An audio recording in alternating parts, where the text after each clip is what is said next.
तेरा बाप का भी मैं ऐसा साथी था। तू क्या बात करता है? उसको लेके घूमा। तेरे बाप का भी मैं साथी था, उसे लेकर घूमा। चुप होकर बैठ जा। अब इस बात पर तो हंगामा मचना तय ही था। ये बात किसी और ने नहीं बल्कि कांग्रेस अध्यक्ष मल्लिकार्जुन खड़गे ने भरी संसद में सबके सामने भारत के पूर्व प्रधानमंत्री चंद्रशेखर के बेटे व बीजेपी सांसद नीरज शेखर की ओर चिल्लाते हुए कहा। आपने क्या कहा था मोदी जी?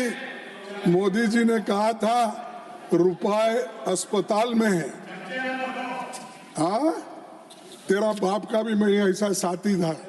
तू क्या बात करता है? उसको लेके घूमा। चुप चुप चुप चुप चुप। बीते सोमवार यानी 3 फरवरी को भारत की राष्ट्रपति द्रौपदी मुर्मू के अभिभाषण पर संसद में चर्चा हो रही थी। इस दौरान राज्यसभा में कांग्रेस के राष्ट्रीय अध्यक्ष व सांसद मल्लिकार्जुन खड़गे का एक अलग ही रूप देखने को मिला। अपने भाषण के दौरान वे एक बीजेपी के नेता पे आग बबूला हो गए और उन्हें भरी संसद में खड़ी खड़ी सुनाते हुए उनके बाप पर पहुंच गए और उन्होंने कहा कि चुप होकर बैठ जा।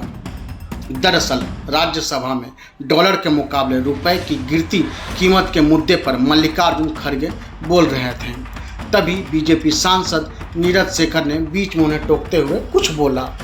इसके मल्लिकार्जुन खड़गे गुस्सा हो गए और तेज आवाज़ में फटकार लगाते हुए कहा कि तेरे बाप का भी मैं ऐसे ही साथी था, उसे लेकर घूमा। चुप चुप चुप चुप होकर बैठ जा।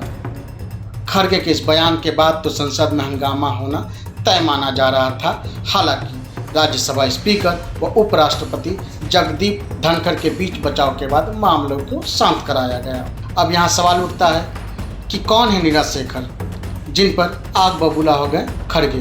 दरअसल नीरज शेखर अपने पिता की तरह एक राजनेता हैं। उन्होंने 2 बार लोकसभा सांसद और समाजवादी पार्टी की ओर से राज्यसभा में भी सांसद रह चुके हैं। वे 2019 में भारतीय जनता पार्टी में शामिल हुए और फिर वहां से भी वो राज्यसभा के सांसद बने। दरअसल 29 दिसंबर 2007 को पिता चंद्रशेखर की मृत्यु के बाद हुए उपचुनाव में उन्होंने समाजवादी पार्टी के उम्मीदवार के रूप में बलिया निर्वाचन क्षेत्र से चुनाव लड़ा और जीत हासिल की। तब उन्हें लगभग 2,95,000 से अधिक वोट मिले, जबकि 2009 में वे उसी निर्वाचन क्षेत्र से 15वीं लोकसभा के लिए फिर से चुने गए। हालांकि 2014 के लोकसभा चुनाव में उन्हें हार का सामना करना पड़ा। फिर इसके बावजूद भी सपा ने उन्हें राज्यसभा में भेज दिया। वहीं 15 जुलाई 2019 को समाजवादी पार्टी उन्होंने छोड़ दी और साथ ही साथ राज्यसभा सांसद के पद से भी इस्तीफा दे दिया। इसके बाद वे भारतीय जनता पार्टी में चले गए। भारतीय जनता पार्टी ने उन्हें 2024 के लोकसभा चुनाव में मैदान में उतारा। हालांकि उन्हें सपा प्रत्याशी सनातन पांडे के हाथों हार का सामना करना पड़ा। इसके बाद भाजपा ने उन्हें राज्यसभा भेज दिया। आपको हमारी ये खबर कैसी लगी हमें कमेंट करके ज़रूर बताएं। साथ ही साथ हमें लाइक और सब्सक्राइब करना ना भूलें।